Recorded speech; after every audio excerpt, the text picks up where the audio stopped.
Se eu disser a palavra apocalipse, o que vem à mente?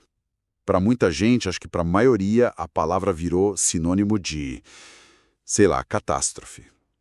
Caos, né? Fim do mundo, confusão. Exato. Previsões confusas, o mundo pegando fogo. É uma palavra que carrega um peso, sabe? Um peso quase assustador. E é justamente por isso que a nossa conversa de hoje é tão importante. A gente vai fazer um mergulho fundo no livro do Apocalipse e vamos usar como nosso guia os comentários expositivos de Hernandes Dias Lopes. A missão aqui é tentar ir além desses estereótipos, dessa imagem de destruição, e entender qual é, afinal, a mensagem central que esse livro tão polêmico quer passar. E o ponto de partida, que já vira tudo de cabeça para baixo, é a própria palavra, apocalipse, que vem do grego apocalipsis, não significa catástrofe. Não. Tirar o véu. O livro, aliás, já começa se apresentando como a revelação de Jesus Cristo. Quer dizer, o foco principal, segundo o autor, não é nos desastres, mas em revelar a glória, a majestade, o triunfo de Cristo. Então a gente já começa com um nome errado, basicamente. Exatamente. E Hernandes Dias Lopes nos convida a notar algumas características-chave logo de cara. Primeiro, é um livro totalmente centrado em Cristo. Ele é o protagonista do começo ao fim. Certo. Segundo, e isso é crucial, é um livro aberto. Lá no finalzinho, em Apocalipse 22, versículo 10, a ordem é para não selar as palavras da profecia. Não selar, tipo não esconder. Isso. A ideia é que ele foi feito para ser lido, para ser compreendido. E terceiro, é um livro majestoso. A palavra trono, por exemplo, aparece 46 vezes. A imagem é sempre de Deus no controle soberano de tudo. Espera um pouco, isso é muito interessante. O livro diz para não selar, ou seja, leia e entenda. Mas vamos ser sinceros, a experiência da maioria das pessoas é o exato oposto. É confuso, né? É talvez o livro mais confuso da Bíblia, cheio de imagens que parecem saídas de um sonho febril, de um filme de terror. Como é que a gente concilia essa ordem para entender com a dificuldade que todo mundo sente? Essa é a grande questão. E a resposta é que, olha, não existe um único mapa para navegar nesse território. Ao longo da história, a teologia desenvolveu diferentes lentes, sabe? Diferentes correntes de pensamento para interpretar o Apocalipse. Ah, então não é que as pessoas não entendem, é que existem sistemas diferentes para entender. Quais são os principais? O autor destaca 4, mas vamos focar nas 3 que mudam completamente a forma como se lê o livro. A primeira é o pós-milenismo. Pós-milenismo. O nome parece complicado. Mas a ideia é bem direta. Ele ensina que a segunda vinda de Cristo vai acontecer depois, por isso pós, de um longo período de paz e justiça na Terra, o tal milênio. Ah, entendi. Então a ideia é que o mundo vai melhorando através do Evangelho até atingir uma era de ouro e só então Cristo volta. É uma visão bem otimista. Exatamente. Foi uma visão muito forte ali nos séculos 17, 18, até o 19. Teólogos como Jonathan Edwards defendiam isso. Acreditava-se que o mundo seria, amplamente cristianizado. Mas, como a fonte aponta, essa visão sofreu um golpe duríssimo com a realidade brutal das 2 guerras mundiais no século XX. A ideia de que a humanidade estava caminhando naturalmente para uma utopia ficou difícil de sustentar. Entendi. A história meio que deu um soco no estômago desse otimismo. Imagino que a visão oposta de que as coisas precisam piorar antes de melhorar ganhou força então. Perfeitamente. Isso nos leva direto ao pré-milenismo. Como o nome sugere, é o oposto. Cristo vem antes do milênio. Isso. A segunda vinda dele acontece antes do milênio. Nessa visão, o mundo não melhora por si só.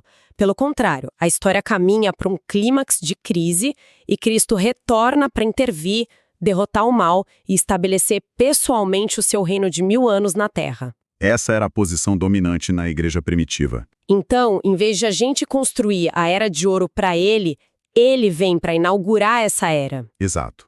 E dentro dessa corrente tem uma subdivisão muito popular hoje em dia, que é o dispensacionalismo. É a base daquela série de livros deixados para trás, por exemplo. Ah, sim, do arrebatamento? Isso, a ideia de um arrebatamento secreto da igreja antes de uma grande tribulação e uma distinção bem clara entre o plano de Deus para a igreja e o plano para Israel. Ok, então cobrimos o depois e o antes. O que mais tem? Qual é a terceira grande corrente? A terceira via é o amilenismo. E aqui a coisa fica mais simbólica. Espera, amilenismo soa como sem milênio. Mas não é bem isso. A ideia é que o milênio não é um futuro literal de 1000 anos no calendário. Então é uma metáfora. Exato. Para essa corrente, o milênio somos nós, agora. É o tempo entre a primeira e a segunda vinda de Cristo. Como assim? Satanás estaria preso, não com correntes físicas, mas no sentido de que seu poder foi limitado. Ele não pode mais impedir que o evangelho chegue a todas as nações como fazia antes. É uma visão do reino de Deus como algo que já começou, mas ainda não se completou. Tipo um trailer de filme. Você já viu as melhores partes, sabe quem é o herói, mas o filme completo ainda está por vir. Ótima analogia. É exatamente isso. Essa visão foi sistematizada por Agostinho e adotada por muitos reformadores protestantes. Quer dizer, com tantas interpretações tão diferentes, uma otimista, uma mais pessimista, outra simbólica, elas parecem se contradizer.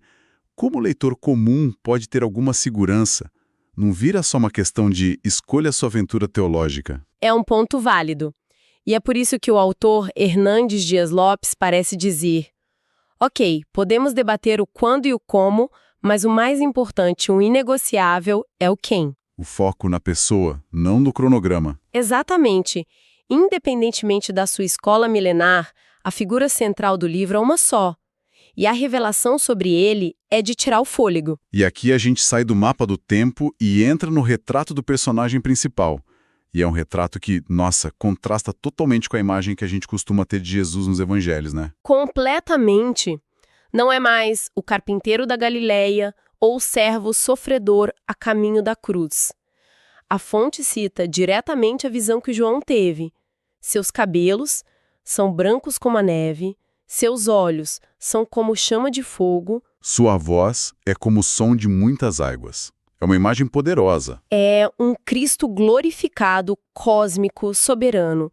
Alguém que está no controle absoluto da história e que segura a igreja firmemente em suas mãos. E essa relação com a igreja é fundamental. O autor usa muito a metáfora da noiva de Cristo. É a imagem central que conecta tudo, sabe? Se Cristo é o noivo vitorioso, a igreja é a noiva. O Apocalipse é, em grande parte, a história dessa noiva sendo preparada, purificada e, por fim, unida ao seu noivo. E as cartas às 7 igrejas, logo no começo do livro? Elas funcionam como um diagnóstico espiritual, um check-up do noivo para sua noiva, mostrando onde ela está sendo fiel e onde está falhando na sua devoção. E por que aquelas 7 igrejas específicas? Éfeso, Esmirna, Pérgamo, o que elas tinham de especial? Elas eram igrejas reais, com problemas bem reais, localizadas numa rota postal da época. Mas o autor explica que elas foram escolhidas porque são representativas. São arquétipos, sabe? Tipos de igrejas e desafios espirituais que existem ao longo de toda a história, inclusive hoje. Cada uma delas é um espelho, então? Exato. Vamos olhar para alguns desses espelhos. O que a fonte diz sobre Éfeso? Pelo que me lembro, era uma igreja exemplar no papel. E aqui a fonte aponta para uma armadilha que é incrivelmente moderna. Éfeso era a igreja perfeita, doutrina correta, trabalho duro, zero tolerância com erro. Onde está o problema? Eles tinham um problema fatal. Haviam perdido o primeiro amor. Tinham transformado o serviço a Cristo num trabalho, num emprego. Perderam a paixão. Nossa. É um alerta poderoso sobre como a ortodoxia sem o afeto pode se tornar uma casca vazia. É possível estar fazendo tudo certo e, ao mesmo tempo, estar completamente errado no que mais importa. Uma casca correta, mas com o interior frio. Arrepiante. Já Esmirna é o outro extremo, né? O oposto completo. Totalmente. Esmirna era uma igreja pobre e esmagada pela perseguição do Império Romano, enfrentando o martírio, não tinha status, não tinha dinheiro, mas aos olhos de Cristo ela era rica. Rica espiritualmente. Isso! A mensagem para Esmirna não tem nenhuma repreensão, só encorajamento. Seja fiel até a morte e eu te darei a coroa da vida. É o retrato da fidelidade que brilha mais forte justamente no meio do sofrimento. Depois vem Pérgamo, que a fonte descreve de um jeito bem sinistro. O lugar onde está o trono de Satanás. Que lugar era esse? Do culto ao imperador. Que exigia adoração. Exatamente. O trono de Satanás provavelmente se refere a essa atmosfera opressora. O problema lá era o de viver num ambiente tóxico. Alguns membros eram fiéis até a morte, mas outros estavam começando a ceder, a fazer concessões, misturando a fé com a imoralidade do mundo ao redor. Uma igreja sob intensa pressão cultural lutando para não ser assimilada. Perfeito. E claro, a mais famosa de todas, Laodiceia. A igreja morna. Essa carta é brutal. É a mais dura de todas. Laodiceia era uma cidade riquíssima, um centro bancário, famosa por sua lã preta, sua escola de medicina, e esse espírito de autossuficiência e orgulho contaminou a igreja. Na cabeça deles, a história era outra. Completamente, eles pensavam, a gente tá rico, tá bem, não precisamos de nada, mas o diagnóstico de Cristo é devastador. Você é um infeliz, miserável, pobre, cego e nu. Essa desconexão entre a autoimagem e a realidade é assustadora. Eles não eram frios, totalmente contra, nem quentes, apaixonados, eram mornos, indiferentes. E essa mornidão espiritual, essa autossatisfação, é tratada como algo nauseante. Uau! Essas cartas são um espelho bem desconfortável. Vão da ortodoxia sem amor, à fé que resiste, passando pela igreja que se compromete com a cultura e é que se afoga na própria riqueza. É um diagnóstico completo. Exato. E que transcende completamente o primeiro século, né? Depois desse diagnóstico, o livro mergulha de cabeça naquelas imagens que todo mundo associa ao Apocalipse. Os selos, as trompetas, as taças da ira. É aqui que a gente pensa em destruição em massa. E essas imagens, de fato, representam juízos, mas é crucial entender o contexto que o autor nos dá. Não são atos aleatórios de um Deus furioso. São juízos de Deus sobre um mundo que escolheu conscientemente adorar a besta. E quem é a besta?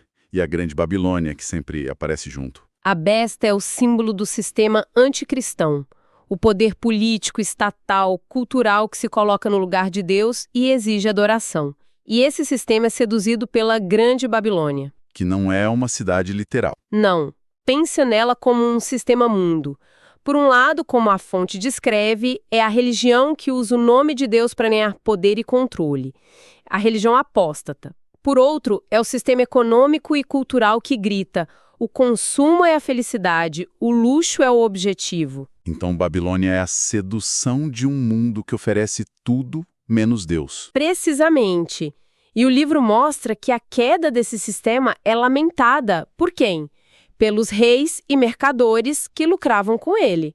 O lamento deles não é espiritual, é econômico. O negócio deles acabou. E aí que vem o grande contraste final, que é o ponto central do livro todo.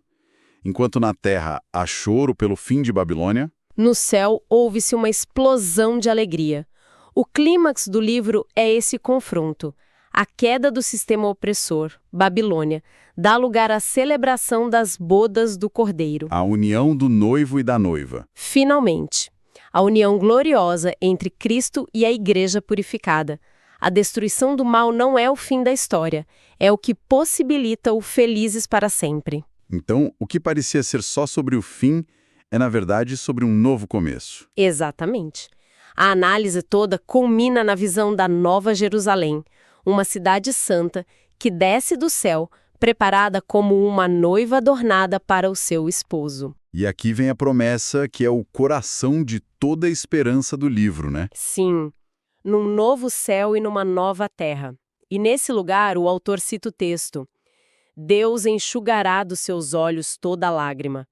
Não haverá mais morte, nem pranto, nem clamor, nem dor, porque as primeiras coisas passaram. Uau! Então, vamos juntar as peças. A palavra apocalipse, que a gente começou associando ao caos, na verdade, significa revelação. E o que é revelado, acima de tudo, não é um cronograma de desastres. Mas a vitória final e a soberania absoluta de Cristo. E que, embora existam diferentes lentes teológicas para entender os detalhes, a mensagem central de esperança e soberania divina transcende essas diferenças. Exatamente. E essa mensagem, no fim das contas, não é de terror para a noiva, para a igreja. Pelo contrário, por mais difíceis que sejam as perseguições, as tentações ou a nossa própria mordidão, a palavra final do Apocalipse é de esperança, de redenção. Não é o fim do mundo, é o começo do mundo de verdade. O que é fascinante aqui é como o livro termina não com um enigma, mas com uma promessa clara. E isso levanta uma questão importante para a nossa própria reflexão. A fonte descreve as 7 igrejas como arquétipos, sabe? Retratos de condições espirituais. A ortodoxia que perdeu o amor, a fidelidade na pobreza, a autossuficiência morna. Os espelhos que a gente falou. Isso, os espelhos. Refletindo sobre o mundo em que a gente vive, sobre as comunidades e instituições que nos cercam. Quais desses retratos espirituais parecem mais presentes ou mais perigosamente relevantes hoje?